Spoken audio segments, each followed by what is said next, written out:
इतिहास का अनसुना सच। तैमूर लंग बहुत ही निर्धन लड़का था।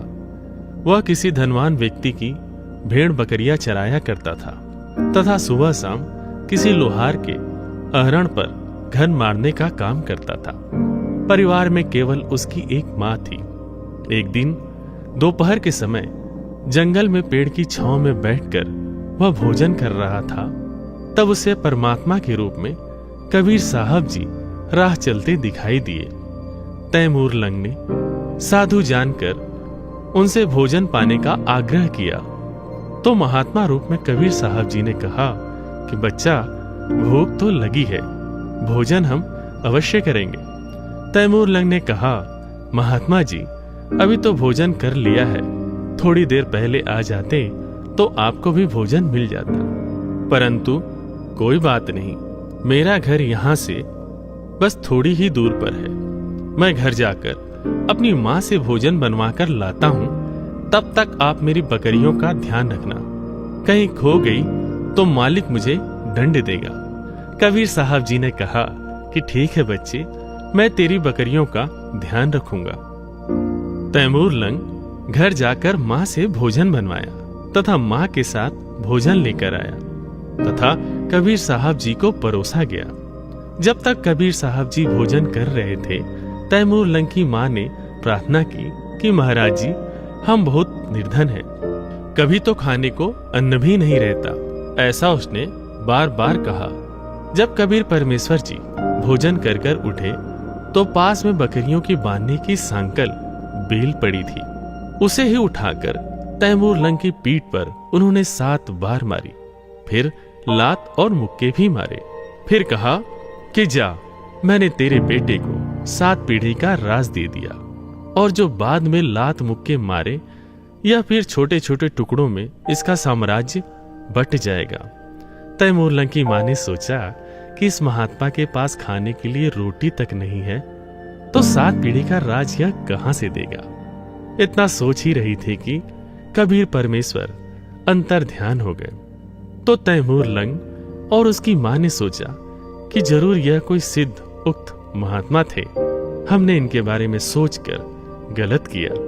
कुछ दिन बाद कबीर परमेश्वर जी तैमूर लंग के सपने में आए और कहा कि जिस अहरण पर तू हथौड़ा मारता है, वह जगह तू अपने सेठ से मांग ले। तैमूर लंग ने कहा कि वह मुझे कैसे देगा, मेरे पास उसको देने के लिए पैसे नहीं है। परमेश्वर कबीर साहब जी ने कहा कि तू केवल उससे बात तो कर, बाकी का काम मेरा है। तैमूर लंग सुबह उठकर अपनी माँ से बताया कि माँ, मेरे सपने में आज वही महात्मा जी आए थे। तो उसकी माँ ने भी कहा कि बेटा, उन्होंने दर्शन तो मुझे भी दिए थे, लेकिन वो बोल क्या रहे थे यह मुझे याद नहीं। तैमूर लंग ने कहा कि माँ, मुझे सब याद है। सारी बात बताई। सवेरे उठकर तैमूर लंग ने उस लोहार से कहा कि भाई, यह जमीन आप मुझे दे दो, मैं अपना काम चला लूंगा। लोहार ने कहा कि भाई, यह जमीन मुझे बेचनी है, लेकिन तेरे पास पैसे नहीं है, तू मुझे कहां से देगा इसके पैसे। तैमूर लंग ने कहा, सेठ जी, आपका पूरा पैसा दे दूंगा, 6 महीने में आपके पैसे लौटा दूंगा। लोहार सेठ को पैसे की सख्त जरूरत थी, इसलिए अहरण वाले उस जमीन को तैमूर लंग को दे दी। परमेश्वर कबीर साहब जी ने तैमूर लंग को बताते रहे कि इस जमीन के चारों तरफ दीवार बनाकर इसके नीचे जो धन गड़ा हुआ है वह धीरे धीरे निकाल ले और अपना काम चला ले। तैमूर लंग ने वैसा ही किया। उस धन से कुछ कुछ घोड़े खरीदे और बेचने खरीदने का व्यापार करने लगा। लोग सोच रहे थे कि तैमूर लंग का तो धंधे ने हाथ पकड़ लिया, यह तो निहाल हो गया, लेकिन वह तो कबीर परमेश्वर की कृपा से धनवान हो रहा था। एक दिन तैमूर लंग जंगल में जा रहा था।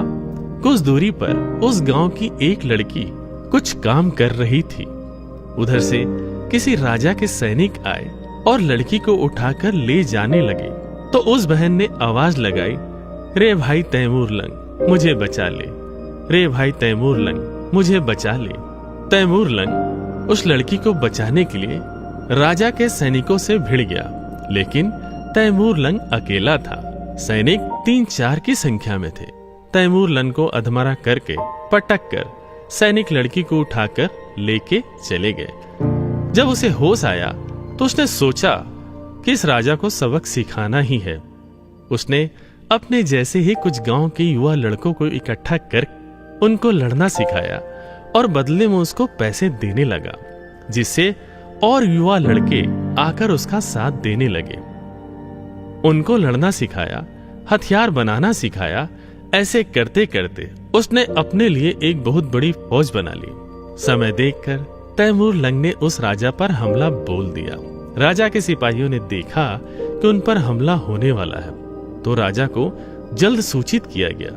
राजा का मुख्य सेनापति ने देखा कि उसके सामने लाखों की तादाद में सेना खड़ी है। सेनापति ने राजा से कहा कि महाराज, हमें आत्मसमर्पण करने में ही भलाई है। राजा ने तैमूर लंग के सामने आत्मसमर्पण कर दिया। तैमूर लंग उसे मारने गया तो उसे कबीर परमेश्वर की बात याद आ गई कि जीव हिंसा नहीं करना है। इसलिए राजा की जान उसने बख्श दी और कहा कि यह राज्य छोड़कर वह चला जाए। उसने ऐसा ही किया। कुछ समय बाद दूसरे राजा के राज्य में जाकर उसे भी जीत लिया। ऐसा करते हुए तैमूर लंग ने ईरान इराक को जीतते हुए मध्य एशिया से लेकर पश्चिम एशिया तक अपना साम्राज्य स्थापित किया। उसने भारत को भी जीता और दिल्ली को अपनी राजधानी बनाई।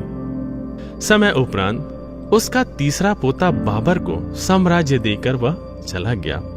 इतिहास गवाह है कि तैमूर लंग से लेकर औरंगजेब तक तैमूर लंग की 7 पीढ़ी ने दिल्ली पर राज की और उसके बाद समय के साथ साम्राज्य छोटे छोटे टुकड़ों में बट गया। कबीर साहब जी ने निर्धन तैमूर लंग की एक रोटी खाकर उसे 7 पीढ़ी का राज बख्शीश दिया। इसलिए कबीर परमात्मा ने अपनी वाणी में कहा है कि रोटी तिमर लंग को दीनी, ताते 7 बात साही लीनी।